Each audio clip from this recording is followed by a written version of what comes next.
you do, have you ever wondered why it doesn't stare or bite at you? Well, my family has a leash-on dog, and one day as I was getting off the sofa, after sitting down for so long, she got up and hugged my leg. No matter how many times I tried or how I tried it, she wouldn't let go. After I finally pried her off, I learned better features about leg hugging in female dogs and found out they that signal affection, anxiety, or desire for comfort and reassurance. Now this got me thinking, how much do we actually know about dogs? But to learn more about them, I stand here today to talk about dog psychology. But first, we need to get a brief context about the brain structure. Now different breeds of dogs have different sizes and structures of brains, but their overall structure is pretty similar to ours. According to Dr. J.P. McHugh, the hemispheres, lobes, and other parts of the brain have the same names and basic functions. In fact, research has proven that dogs can feel optimism, happiness, fear, anxiety, depression, and even jealousy. However, the only difference between their brain and ours is that their vector is much bigger. Around 2% of the dog brain is vector, which is why it's presumed that sometimes dogs are visually sent with memories. Now we know how dogs get their emotions and thoughts. But that's not how dogs get their personality. Personality psychology of dogs is more like what the dog prepares for, rather than how their brains were wired up. In other words, when we're selecting certain breeds of dogs and breeding them together, we're selecting the traits of those dogs that we wanted to create the perfect breed, co-selected breed. For example, the Japanese Akita dogs were bred in the 17th century with a strong work ethic. They worked in packs and took on big prey such as deer, wild boar, and even grizzly. In fact, they are so well regarded that only the imperial family and its court were allowed to own them. In addition to personality psychology, it's also very important to know about how dogs communicate through canine verbal communication and canine body language. One of the most familiar canine verbal communication is barking. Many people think of barking as a bad thing, but it's not. The meaning of the bark is neutral and depends on the pitch, frequency, and the situation. For example, alert barking is sharp and repeated, while staying cautious and reserved. Excited barking is high-pitched with a bouncy dog and happens during play, weeping, or anticipation of a walk.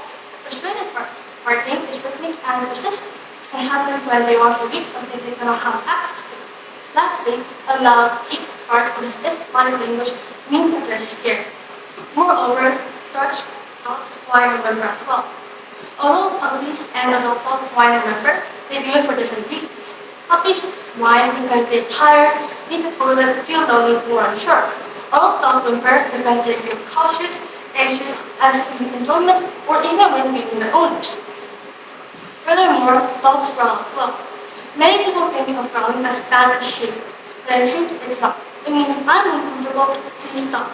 Growling can happen during play, handling, research gardening, or when they feel threatened. Lastly, dogs howl. Now this verbal communication is less common nowadays, but some dogs still howl. Some dog owners might have noticed that dogs howl in response to music, sirens, and other dogs. This is because howling is rooted in long-distance communication. The howling can mean loneliness and anxiety, but not all howling is stress-based. If a dog howls when they're left alone, it's most likely separation anxiety and stress. However, if a dog howls agrees to making sound, it's an expression of their feelings. In addition, it's also very important to know about canine body language. Since there are many body language, I will go over 3 main ones.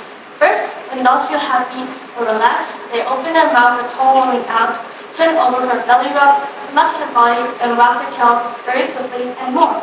These movements show trust and enjoyment of social contact. Secondly, when dogs feel stressed or anxious, they exhibit many different kinds of behaviors, including yawning, freezing, well-eyed, where they look at the threat of the white eyes showing, hugging, tail erection, also known as raised hackles, which releases odor in the hair strands, and etc. Lastly, when dogs feel threatened, they show defensive language, such as body communicating forward, tail erection, and stare, to keep distance between themselves and the threat.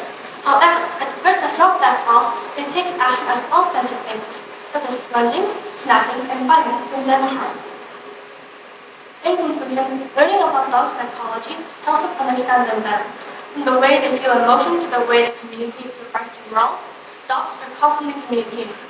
When we recognize that dogs feel emotions and have personalities of their own, we begin to see that every bark, growl, and movement tells a story. So the next time your dog barks or growls at you, don't ask, why is my dog behaving like this? Instead ask, what is my dog trying to tell me? By shifting the perspective of how you see them, you strengthen loyalty and trust, improve training, and make bonds stronger. Understanding about dog psychology is not only about science, but also about our connection between us and our fur friends. Thank you for listening.